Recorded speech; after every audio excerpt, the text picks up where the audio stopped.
कहने के, तो इस समय को व्यर्थ ना करते हुए आइए तृतीय दिवस की कथा में हम प्रवेश करें। एक आपसे प्रश्न करता हूं, कल की कथा में हमने कौन कौन से प्रसंग सुने थे? कल तो कथा ही कम हुई थी, है ना? आज आप और मैं हूं, चलने ही देंगे, रोकेंगे ही नहीं बीच में, ठीक है? कल के दिव्य प्रसंगों में हमने भागवत जी की निगम कल्प, भागवत जी कहां से आई है? तो वेदों से ही हमारी भागवत जी का प्रादुर्भाव हुआ है। वेद रूपी जो वृक्ष है उसका पका हुआ फल श्रीमद् भागवत कथा है, और ये डाली पर डाली ऋषि मुनियों के परंपरा अनुसार ये हमारे पास भी उपलब्ध हुई है। इस फल में कुछ भी त्यागने योग्य नहीं है। इस फल में ना तो गुठली है ना तो छिलका है, बस इस रस को पीना है, और इस रस को मुंह से नहीं अपितु कान से पीना है। और जो भी जीव इस रस को पीता है, अपने हृदय में उतारता है, मेरी गारंटी है कि ये कथा उसके जीवन की व्यथाओं को दूर कर देती है, हमेशा हमेशा के लिए। बस आप लोगों को उस कथा को जीवन में उतारना है, धारण करना है, सत्य के मार्ग पर चलना है। 6 प्रश्न पूछे गए थे सूत जी महाराज से। 88,000 ऋषिगण विराजमान है, और 6 प्रश्न करते हैं कि मानव के लिए परम धर्म क्या है। सूत जी महाराज उत्तर देते हैं कि हे ऋषिगण, मानव के लिए सबसे बड़ा धर्म जो बताया है इस धरती पर, वो है सत्य पर चलना। और तुलसीदास जी रामायण में भी लिखते हैं, धर्म न दूसर सत्य समाना, आगम निगम पुराण बखाना। जितने भी वेद पुराण शास्त्र, सबका यदि निचोड़ किया जाए, उनका रस निकाला जाए, तो एक ही शब्द आएगा, वो है सत्य। सत्य को धारण करने वाला कभी भी दुखी नहीं हो सकता। जिस प्रकार सूर्य सत्य है, बादल असत्य है। सत्य को असत्य छुपा सकता है लेकिन मिटा नहीं सकता। जिस प्रकार बादल आते हैं तो सूर्य को छुपा सकते हैं लेकिन मिटा तो नहीं सकते, वैसे ही सत्य यदि हमारे जीवन में रहेगा तो हम थोड़े बहुत परेशान हो सकते हैं लेकिन हारेंगे कभी भी नहीं। और हार भी गए इन संसारियों के सामने तो भगवान की नजर में तो जरूर जरूर जरूर जीत ही जाएंगे।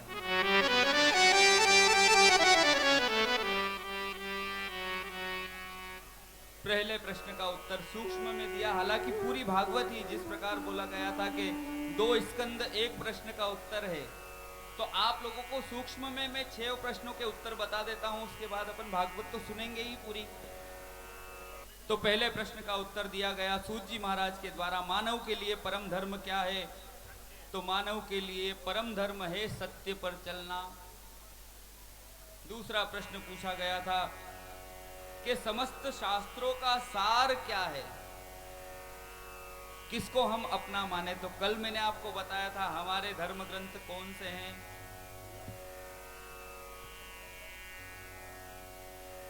समस्त शास्त्रों का सार आपको कल बताया था ना, भूल गए? चलो बताओ किनको याद है। अच्छा, एक बात और मेरी तरफ से आपको बता दूं कि देखो, मैं जो प्रसंग सुना रहा हूं इनको याद रखना, और जो लोग याद रखेंगे, हालांकि सबको याद रखना है, आप लोग याद रखोगे ना, तो मेरे हर कथा में एक सिस्टम रखता हूं कि आखिरी दिन विश्राम दिवस की कथा में परीक्षा लेता हूं। हर दिन की कथा से एक प्रश्न पूछता हूं, और जो प्रश्नों के उत्तर दे देते हैं उनको मैं मेरी तरफ से इनाम देता हूं। देखो, आपको जो पढ़ाई करवाई जा रही है उसकी परीक्षा तो देना पड़ेगी ना आपको। तो कल की कथा में पढ़ाया गया था कि हमारे धर्मशास्त्र कौन से हैं, किनको याद है? वेद, चारों वेदों के नाम याद है? 2-4 मुंडी है, 5 मुंडियां तो हिल रही है। देखो, कथा को ध्यान से सुनो, नहीं तो बाहर जाके मेरी नाक कटा दोगे आप। कहीं और जाओगे तो वक्ता पूछेंगे कि बताओ भागवत में कितने स्कंद होते हैं, कितने अध्याय होते हैं, कितने श्लोक होते हैं। खूब मीराबाई बनती थी वहां जाके कथा सुनती थी, बताओ। तो फिर वहां मुंह नीचे करना, और मैं जो बता रहा हूं उसको याद रख लोगे तो सीना ठोक के कह सकते हो हाँ हमने कथा सुनी थी, हमको याद है सब। तो हमारे दूसरे प्रश्न का श्री सूत जी महाराज उत्तर दे रहे हैं। समस्त शास्त्रों का सार जो है वो भागवत जी है, लेकिन इनके मूल जो है वो है हमारे वेद। वेदों से ही सारे धर्म ग्रंथ निकले हुए हैं। और चारों वेदों के नाम भी याद रखना, बोलो मेरे साथ। पहला है ऋग्वेद, दूसरा है यजुर्वेद, तीसरा है सामवेद और चौथा है अथर्ववेद। इस प्रकार दूसरे प्रश्न का सूक्ष्म उत्तर दिया गया। तीसरा प्रश्न पूछा, 88,000 ऋषिगण पूछते हैं कि हे सूत जी महाराज आप बताओ, भगवान का नाम अजन्मा है, भगवान कभी जन्म लेकर के नहीं आते, तो भगवान यशोदा के यहां से कैसे आए, कौशल्या के गर्भ से कैसे उत्पन्न हुए? सूत जी महाराज कहते हैं कि भगवान जन्म नहीं लेते हैं, भगवान तो अवतार लेते हैं। इसीलिए कहा गया है भय प्रकट कपाला दीन दयाला कौशल्या हितकारी। भगवान तो प्रकट होकर के आते हैं। कहीं पर भी कौन सी भी धर्म ग्रंथ में, कौन सी भी पुस्तक में ऐसा नहीं लिखा कि भगवान का जन्म हुआ है। गर्भ से भगवान नहीं आते हैं, भगवान तो अवतार लेकर के आते हैं, भगवान प्रकट होते हैं। तीसरे प्रश्न का उत्तर दिया कि भगवान अजन्मे हैं तो जन्म लेकर कैसे आते हैं? तो सूत जी महाराज कहते हैं भगवान जन्म नहीं, भगवान तो अवतार लेते हैं। अब चौथा प्रश्न पूछा गया, अच्छा ठीक है, भगवान अवतार लेकर के आते हैं तो भगवान कितनी बार अवतार लेकर के आते हैं?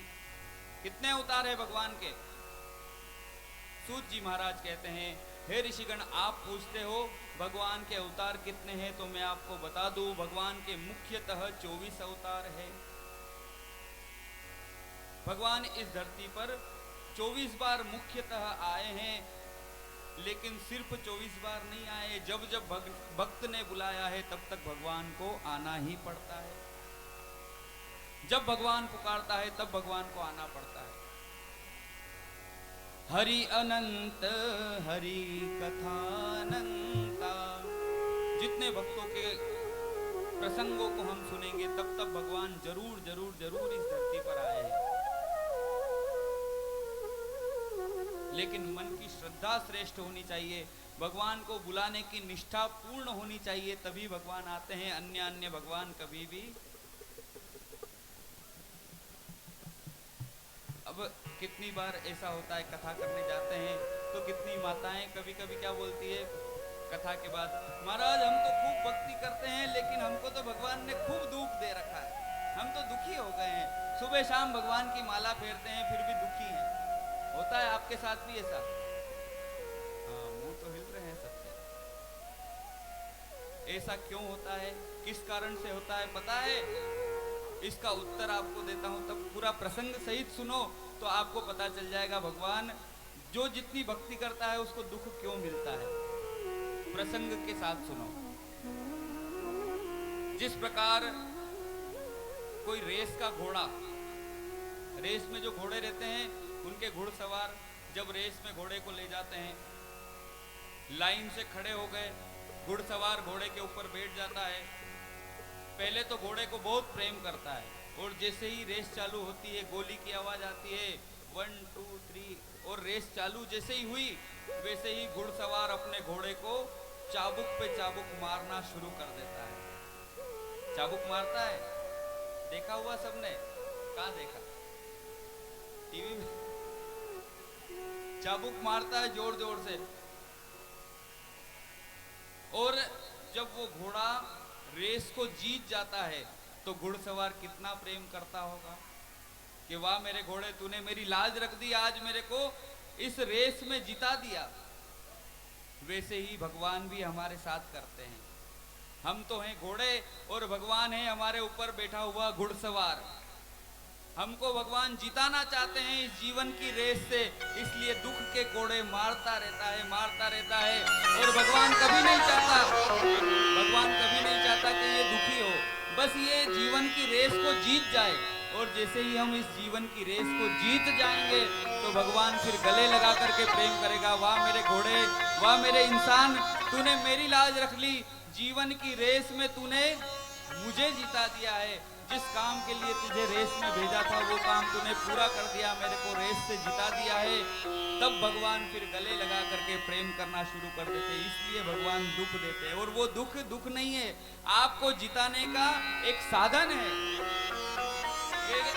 आप दुख में उसका नाम तो लोगे कम से कम। हाँ, दुख में सुमिरन सब करे, सुख में करे न को, जो सुख में सुमिरन करे तो दुख काहे को होए। दुख में सुमिरन करते हैं हम, इसलिए भगवान हमको दुख प्रदान करता है। लेकिन जब दुख का पहिया निकल जाता है, सुख की बारी आती है, तो हम उस परमात्मा को भूल जाते हैं। तो भगवान सोचता है इसके लिए तो दुख ही ठीक था, कम से कम मेरा नाम तो लेता था, सुख दिया तो ये मेरे को भूल गया है। और जीवन का कोई भरोसा नहीं है, गिनती की सांस हमको दी हुई है भगवान ने, उसमें भी यदि हम उसका काम नहीं करें तो फिर हमारा मनुष्य जीवन, सुन लो मेरी बात, बड़े भाग्य मानुष्य तनु पावा, 84 लाख योनियां बिता दी है हमने मनुष्य जीवन पाने के लिए। और इस जीवन में भी यदि हमने भगवान को प्राप्त नहीं किया तो फिर 84 लाख योनियों में भटकते रहना। क्या भरोसा है इस जिंदगी का, कोई भरोसा है क्या? आप कितने ही धनवान हो, एक श्वास भी डॉक्टर से नहीं खरीद सकते, उसने जितनी दी है उतनी ही सांस हम ले सकते हैं। जिंदगी का कोई भरोसा नहीं, और भरोसा सिर्फ और सिर्फ भगवान के नाम का रखना चाहिए हमको।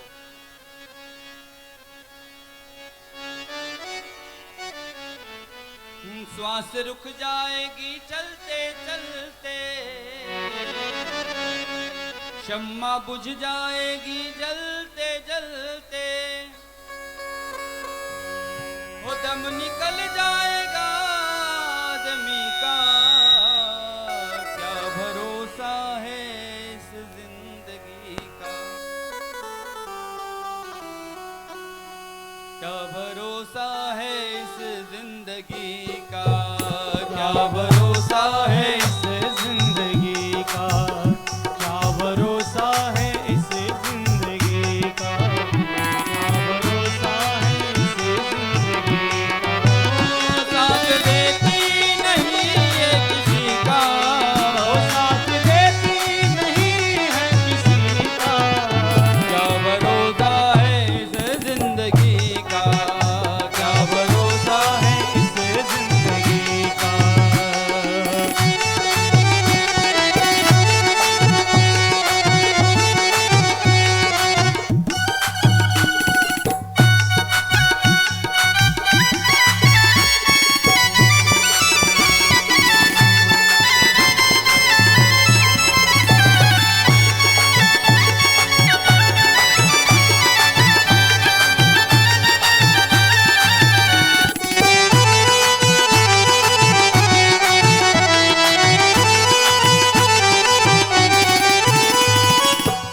हम रहे ना मोहब्बत रहेगी, हम रहे ना मोहब्बत रहेगी, हम रहे ना मोहब्बत रहेगी, हम रहे ना मोहब्बत रहेगी, दास्तां अपनी दुनिया कहेगी, दास्तां अपनी दुनिया कहेगी।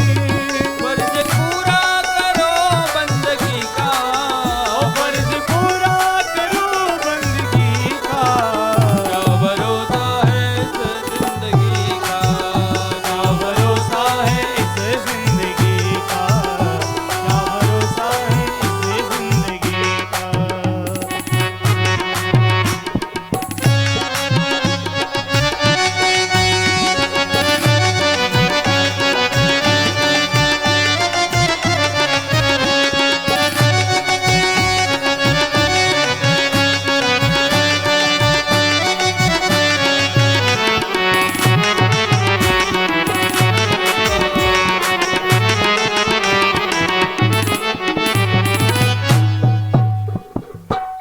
आए थे हरि भजन को, भगवान ने हमको यहाँ भेजा क्यों है कि जा मेरा भजन करना, मेरे नाम का गुणगान करना।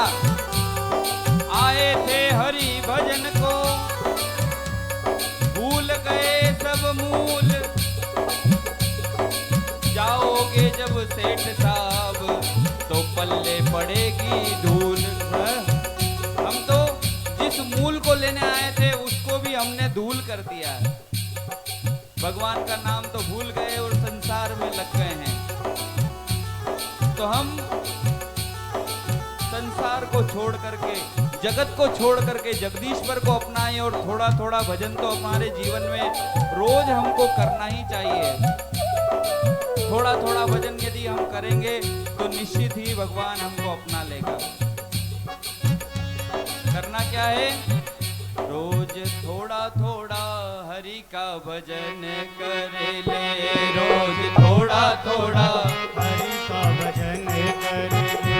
हाँ, मुक्ति का कोई तू जतन कर ले, ओ मुक्ति का कोई तू जतन कर ले। रोज थोड़ा थोड़ा प्रभु का भजन कर ले, रोज थोड़ा थोड़ा